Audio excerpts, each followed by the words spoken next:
Yes, I can. When the video comes up, can we turn the sound off for that, please? Okay, thank you. Good afternoon. My name is Matthew Barnett. I'm Business Development Director for Highview Power Storage, and I'm very pleased to be presenting here and very pleased to see so many faces at the graveyard shift, so thank you for joining. Oops.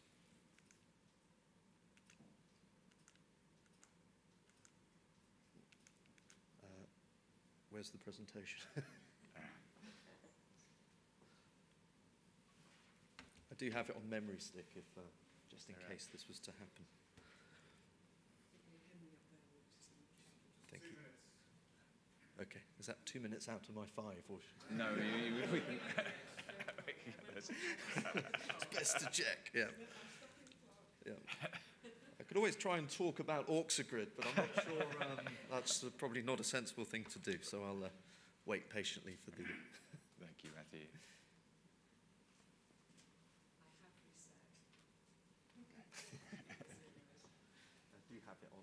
Okay, I think it's being uploaded as we speak, so it should be there any second. Just testing to see. No. Yeah. Apologies.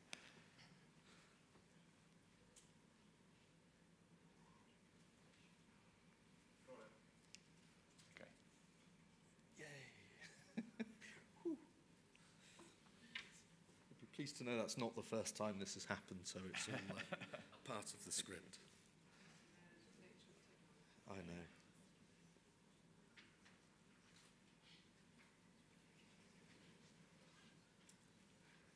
Excellent. Thank you very much. So, as I said, Matthew Barnett, Director of Business Development, Highview Power Storage. So, who are we? We are a technology developer. The technology we've developed is a long-duration, large-scale energy storage technology, which effectively uses liquid air as the energy vector. We're based in London. We've also got operations in both Manchester and Birmingham in the form of operational both pilot and demonstration facilities. And more recently, we've opened our first US office situated in New York. Currently operating at about 40 staff. We've been doing this for about 12 years. We've raised in excess of 35 million, largely from angel investors, private shareholders, but also with a considerable contribution from the UK government. We have a core leadership team of 6 or 7 people, one of which you can see in front of you.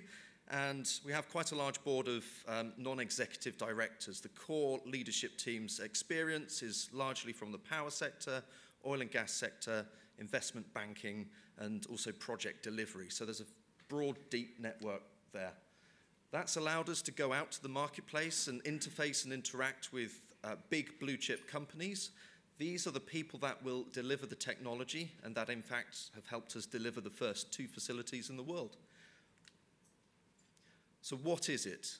Think of it as a large battery. Liquid air energy storage is really a device which provides pumped hydro capability without the geographic constraints and can do this at up to half the cost of lithium-ion batteries at scale. Controversial words with all of the talk of batteries in the market today. The way we do this is we utilize existing equipment off the shelf from large blue chip manufacturers such as GE, Siemens, and several other companies. Now, air is a gas. We simply liquefy this, store it as a cryogenic fluid, and evaporate it through a non-combusting turbine to generate the electricity once required later on in the grid. So why do we do this? And more importantly, where do we do this? So what you see on this very short video is a potted history of the demonstration facility. It was launched last week in Bury, Greater Manchester. And we did that because over the 12 years, the growing need for energy storage has really been exponential. There's a significant interest in long-duration storage. There are many requirements coming out in the United States for longer duration, more than 4 hours, and this simply isn't achievable using many of the technologies that are available today. The 3 go-to technologies are really pumped hydro and compressed air, both of which are geographically constrained. Liquid air is a very simple technology. It calls on a global infrastructure of available equipment and, more importantly, available companies to build it, non-toxic, zero emissions, and very, very long life of up to 40 years. So there's no silver bullet in energy storage. There's a lot of technologies out there. The market supports different technologies in different ways. The space for liquid air is really to bridge the gap between some of the shorter duration technologies and some of the larger ones which are geographically constrained. And more recently, we've actually hybridized the demonstration facility in Pilsworth with an Innovation UK grant of £1.5 million to actually develop this into a near instantaneous device which will give both of the best of both worlds in the energy storage market. And talking of the market, why are we doing this? Why does this attract so much both investment potential, but also the need for long duration storage from the utilities, from the distributors, from the transmission network operators? All of these things go towards making this a very large potential market, up to $1.1 trillion. And we believe a lot of these numbers are based on the Navigant report. They're indicating that 60% of that global market is attributable to long-duration storage. We firmly believe we can address 45% of that market. And even if we were to take a tiny sliver of 8% of that, that equates to $15 billion a year in equipment sales alone.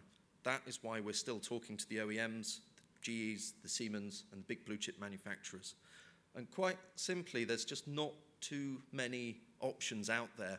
If you really want to move towards a low-carbon future, wean ourselves away from fossil fuels, you will need to develop a longer duration, large-scale device which is capable of creating dispatchable renewables and, more importantly, allow renewables to be a base load generator. So you see the two go-to technologies at the moment, pumped hydro, underground compressed air, both very viable, feasible solutions if you have the geography. If you don't, the go-to technology is liquid air.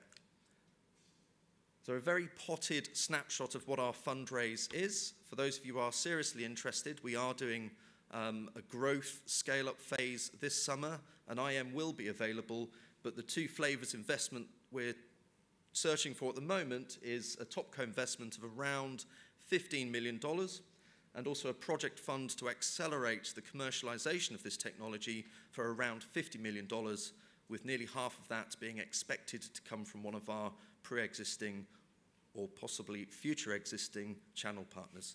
Thank you.